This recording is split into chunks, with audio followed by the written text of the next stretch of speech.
As a reminder, ladies and gentlemen, parking is prohibited in the Baumgars parking lot. If you have parked there, please move or you will be towed.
Welcome back to our Drilling Pharmacy pregame report here on Fox Sports Radio 620 KMNS. I'm Daniel Versteg. We're joined pregame by the head coach of the #1 overall seed in the NAIA, Morningside College. That's head coach Steve Ryan. His team getting ready to take on Carroll College out of Helena, Montana in the opening round of the NAIA Football Championship Series after finishing this regular season 8-0 in the GPAC Champs. And Coach, it's been a long 5 months since we've gotten to talk to you before a football game. First of all, I guess, what have you and your team been up to in 5 months without a game? It has been a long time. It's quite a special year, and it's just good to get back out there and kind of finish what was started in the fall. And so, really, we just went into off season, for 3 months and got into the weight room and worked on some conditioning and speed and agility. And then here this last month, kind of like got right back up and started playing football again. Now, I know you guys were maybe hoping to get a spring regular season game at least to give you those kind of looks, but you didn't get one of those, but you got a lot of scrimmages that you were able to play. It obviously doesn't count to your record. It's not a true game in that sense. But what were you guys looking to achieve by playing some of the D2 schools and other teams you scrimmaged? Well, you get a chance to see somebody different, and so one of the things you learn is you learn about yourself. How good are your guys just because they've seen the exact same thing every day? How well can they make adjustments in the game?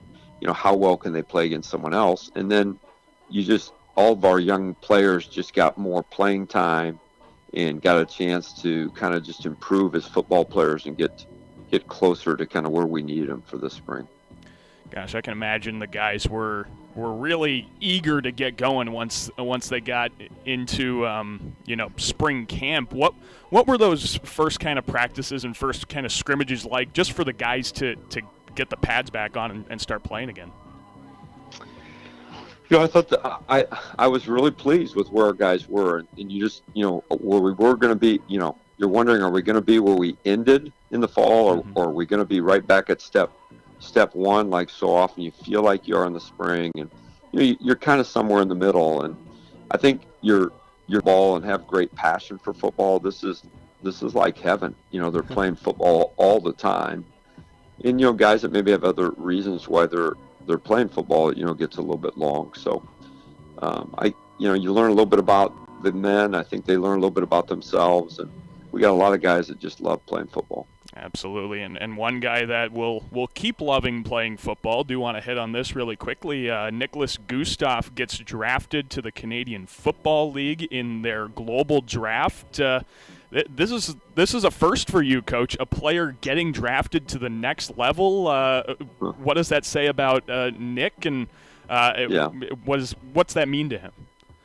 Well, in the last couple of years, the Canadian Football League has started a global draft, and I believe each team is required to have 2 international players, not American or Canadian. And so Nicholas went in the 4th round to the BC Lions, and gives him an opportunity, if he wants to maybe try to continue playing football. We're all excited for him. Obviously, Nicholas is a good football player, but he's also a great person, and all those things will bode well for him and give him a chance to make it. Absolutely, and I'm sure you're just happy you get to enjoy him at least for a playoff run still. It's good having him and Seth Maitland around here for one more spring. Absolutely. Once again, we're chatting with Coach Steve Ryan. His team getting ready to take on the Carroll College Saints, who are the 3-1 Frontier Conference champions. And Coach, before we get into the matchup, I wanted to kind of get your perspective on this. There's kind of the dichotomy this year of a team like you who played 8 games in the fall versus a team like Carroll who played 4 games in the spring. You kind of alluded to this where you don't know whether you'll be at step 1. You'll pick up where you left off. What do you think the matchup is going to look like between a team like Carroll who played in the spring and a team such as yours that played almost a full season in the fall? Yeah, I don't know, and that's just the truth of it. I don't know, and I think the big thing is the energy. That's the first thing is the energy. What kind of energy are we going to have coming out after not playing, for a while? Number 2, tackling, just doing live tackling and getting back out there and tackling again. And then the third thing is just special teams in practice and get a live type look.